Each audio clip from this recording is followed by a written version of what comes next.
Welcome back, everyone, to Global War 1914 and Operation Albatross. This video, we're doing the turn for France in the spring of 1912. And it's going to be a pretty action-packed turn. A lot to get done here, so let's get right to it. Let's go over technology first. France has two tech roles because we have two major factories. We're going to go for defense in depth and wartime economy. And let's see how we get on there.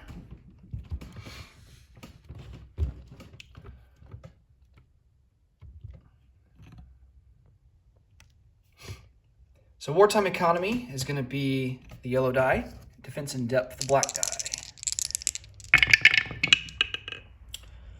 And we hit on defense in depth, but not wartime economy. All right, so let's move up defense in depth to stage 1. All right, now for purchases, we're going to spend $1 for diplomacy. We have a total of 3 to spend. We're going to spend 1 on diplomacy and try to influence Spain. And we're going to spend 2 to purchase a militia upgrade to an infantry for the Italians. So we control Italy. And France ourselves, we don't have any combat or non-combat moves. But we do control Italy, and we got quite a bit going on here because we are at war with the Ottomans. And so what we're going to do is we're going to load up 2 infantry onto this transport that's here in M3. And 2 of these infantry are going to come down, combat move 1, 2 into M4 and unload into Cyrenaica. They will be joined by these 2 infantry here in Tripolitania along with an artillery. And then providing shore bombardment will be a pre-dreadnought and a cruiser. So, and if you've watched my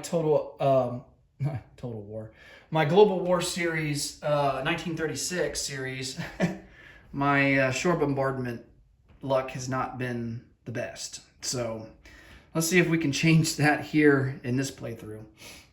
Okay, so let's, I'm going to get these all over to the board, to the battle map, the battle board rather, and get all that set up.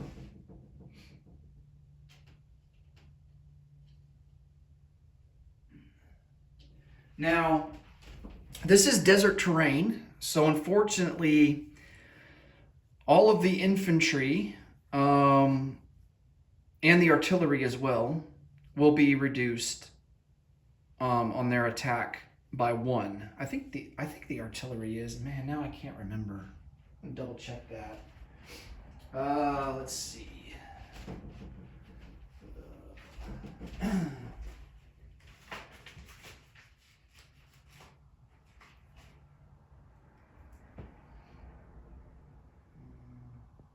All land units. Yep. So all land units are subject to the desert penalty on the attack. So this artillery is going to be attacking at a 3, and these infantry will be attacking at a 1. Now, one of the infantry is going to pair with the artillery, and so they'll get a boost to their attack. So 1 infantry will be at a 2.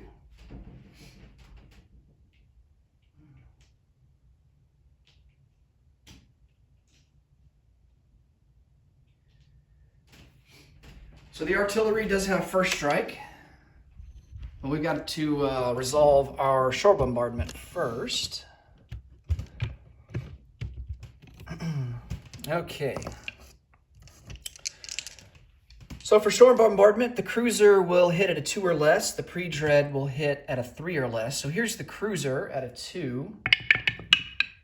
Oh, yes. Oh, wow. All right. Finally, some luck there. All right, so the Ottomans are going to choose to lose the militia, so he's eliminated. He doesn't get to fire back. And now let's see if we can hit with the pre-dread. That's going to be at a 3 or less. And no luck there. Okay.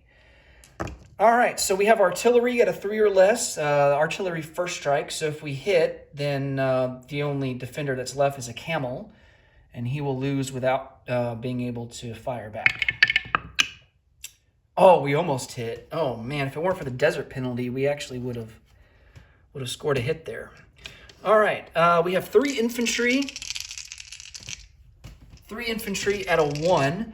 Now, when it comes to, I need to explain this before we go any further. When it comes to amphibious assaults, they are subject to double casualties. So on the first round of combat. So if the camel were to hit, if he were to hit on his defending roll, we have to select the amphibious assaulting units first as casualties, which means we would lose 2 infantry, which would suck.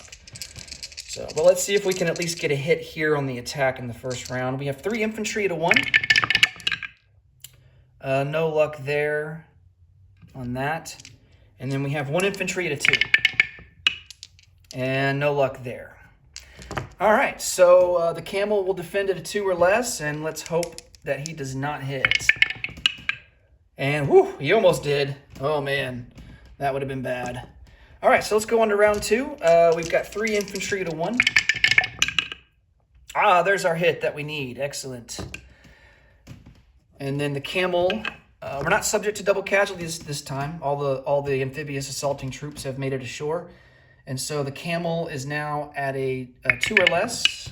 And he missed by a long shot. So, all right.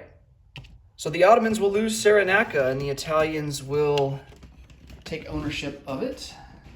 So let's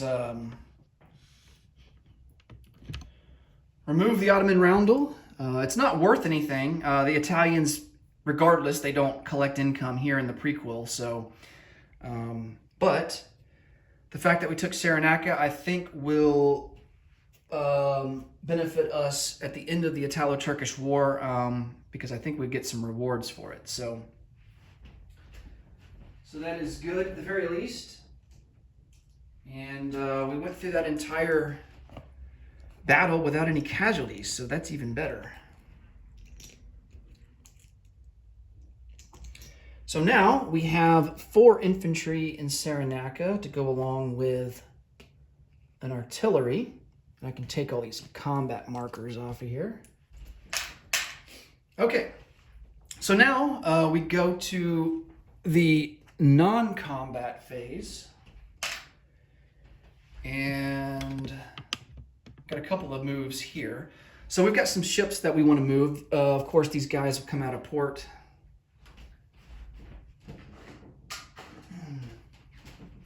A torpedo boat destroyer, an M3, is going to come down 1 into M6. And then this torpedo boat destroyer and both of these coastal subs will also come down 1 from M5 into M6. All right. We got some land non-combat moves. Now keep in mind, militia are allowed to move. Within home country. So, and we're actually going to rail these guys. We have 3 rails that we can do here in Europe. So we're going to take a mountain infantry. He's going to go up into northern Italy. And we're just positioning guys, for the outbreak of World War I. Defending northern Italy is going to be paramount. Now, if we somehow join the Central Powers, it's still going to be paramount, because then we'll be at war with France. So either way, we're going to have to be in northern Italy.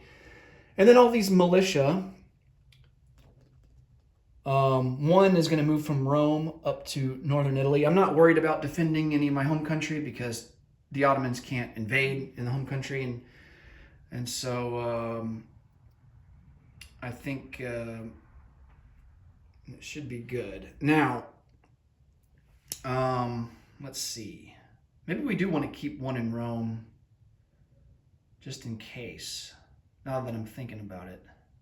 Because after the Italo-Turkish War is over, we're not going to be allowed to move any units until war breaks out. Yeah, let's keep 1 militia in Rome and 1 in Campania. So basically, we just shift everyone up a territory. Okay.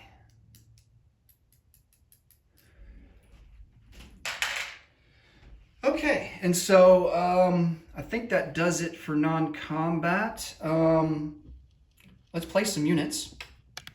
So as France, we do have our Lend-Lease, and it's going to be important for us to hold on to Italian Somaliland. We don't want to give that up to the Turks. So we're going to Lend-Lease a militia upgrade to an infantry, or not. This isn't a militia; it's a colonial infantry upgrade to an infantry. And there's no Ottoman ships or anything along our supply path to interdict it, so we're just going to upgrade that colonial to an infantry. That will boost our defense there in the desert in Italian Somaliland. And that camel...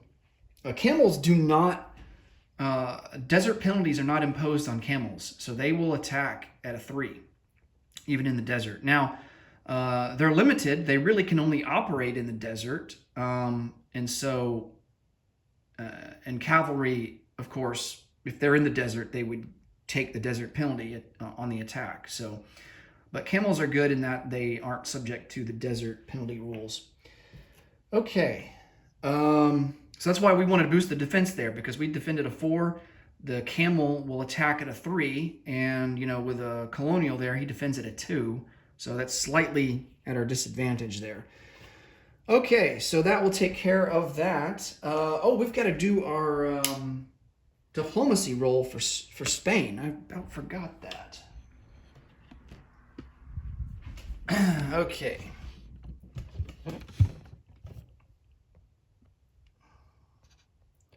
So for Spain, for this we need a 3 or less. Oh, nice, we hit. Wow, the Allies are just starting off great here with diplomacy. So Spain will move up to stage number 1. And that will be all for diplomacy.